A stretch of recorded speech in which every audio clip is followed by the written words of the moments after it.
Anti Hindu, ఒకటి pro Hindu. Sai గారు, universities ఇవాళ కనబడుతున్నటువంటి లోపం ఒకటేనండి. యూనివర్సిటీలలో మాట్లాడారు, ఎక్కడ మాట్లాడారు అన్నది కాదు. వీళ్ళు ఇప్పుడు 9 సంవత్సరాలు 10 సంవత్సరాల పట్టించినే ఈ భావజాలాన్ని అలవాటు చేస్తున్నారని దానికి సాక్ష్యం ఇవాళ పోలీసులు ఒకటి పట్టుకున్నారు. ఈ పట్టుకున్నటువంటి వ్యక్తి 15 సంవత్సరాల పిల్లోడు. పాకిస్తాన్ కి అతను ఇక్కడి నుంచి సమాచారాలు చేరవేస్తున్నాడు. ఎట్లాగా సైనికుల మూవ్మెంట్ దగ్గర నుంచి ఇతరత్ర యాక్టివిటీ అంతా చేస్తున్నాడు.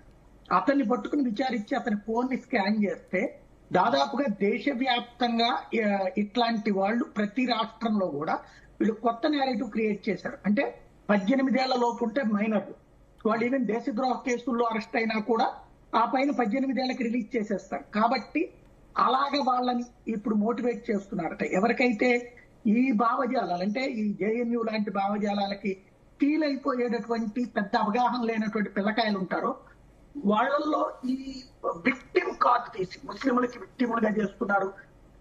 అన్యాయం జరుగుతోంది. ఇవాళ కూడా ఇందాక కూడా ప్రకాష్ రాజ్ ఎక్కడో మాట్లాడాడంట, ఏదో మొక్క చేస్తే తప్పే ఉంది, నేను వాళ్ళకి సపోర్ట్ గా మాట్లాడుతున్నాను, నన్ను అనవసరంగా అన్యాయంగా మాట్లాడుతున్నారు అంటే ఇది ఒక తప్పుడు కూతలు కూసి ఆ తప్పుడు కూతలకి సమర్థించుకోవడానికి విక్టిమ్ కార్డు వాడుతున్నారు. ఈ విక్టిమ్ కార్డు చిన్నపిల్లలు యువతరం మీదనే ఎక్కువగా ఉపయోగపడుతుంది. అలాంటి ఉన్నటువంటి వాళ్ళు ఎవరైతే సైకలాజికల్ గా ఫీల్ అవుతారో వాళ్ళ ఫోన్లని వీళ్ళు ఫాలో అప్ చేసుకుని వాళ్ళని వీళ్ళ వైపుకి తిప్పుకుంటున్నారట. ఇది సరికొత్త తీవ్రవాదంలో రెండవ కోణం. బాలురని మన సైన్యానికి వ్యతిరేకంగా వాడుకునేటటువంటి దేశద్రోహం. అంటే ఇక్కడి నుంచినే బిగిన రేపొద్దున వీళ్ళు యూనివర్సిటీలకు పోతే ఇక ఆ తర్వాత ఏమవుతుంది దేశంలో అంటే ఇక్కడ మనం చేయాల్సింది ఒకటే, దేశానికి నువ్వు వ్యతిరేకంగా మాట్లాడిన వాడిని ఇమ్మీడియట్ గా అరెస్ట్ చేస్తాం, జైల్లో పెడతాం. దేశానికి వ్యతిరేకంగా మాట్లాడితే బీజేపీకి వ్యతిరేకంగా మాట్లాడుకోమనండి, మోడీకి వ్యతిరేకంగా మాట్లాడుకోమనండి, ఏం అభ్యంతరం లేదు. కానీ దేశానికి వ్యతిరేకంగా ముక్కలు చేస్తామనేవాడు ఎవడున్నా సరే వాడిని జీవితకాలం ఈ భారతదేశం నుండి బహిష్కరిస్తాం. వాడు పాకిస్తాన్ బదులు బంగ్లాదేశ్ బదులు పొమ్మనండి, దేశ బహిష్కరణ శిక్ష పడాలి. సేమ్ టైం మనం ప్రత్యేకంగా టెర్రరిస్ట్ కార్యకలాపాలకు సంబంధించిన ప్రత్యేక కోర్టులు ఉండాలి.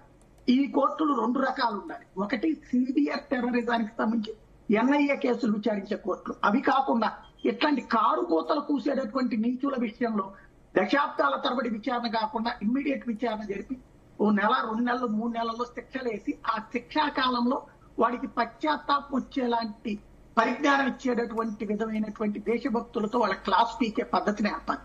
ఆ తర్వాత కూడా వాడు మారడంటే లేపోతలు పడేయడం బెటర్.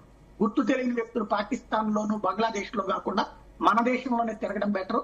దేశద్రోహం అనేటటువంటిది మొక్క దశలోనే తుంచేయకపోతే ఇలాంటి శక్తులు మానులయ్యి ఈ దేశానికి శాపంగా తయారైతే ఆ తర్వాత మనం కూర్చుని ఉపన్యాసాలు ఇచ్చుకున్న ఉపయోగం లేదు, డిబేట్లు చేసుకున్న ఉపయోగం లేదు. కాబట్టి ఈ దశలోనే అటాకింగ్ గా గవర్నమెంట్ యాక్షన్ తీసుకోవాలి, తీసుకుతీరాలి. ఓకే ఓకే దేవిక గారు కన్క్లూడ్ చేద్దాం. ఎస్, ఫైనల్ గా మీరు అన్నట్టు యూనివర్సిటీస్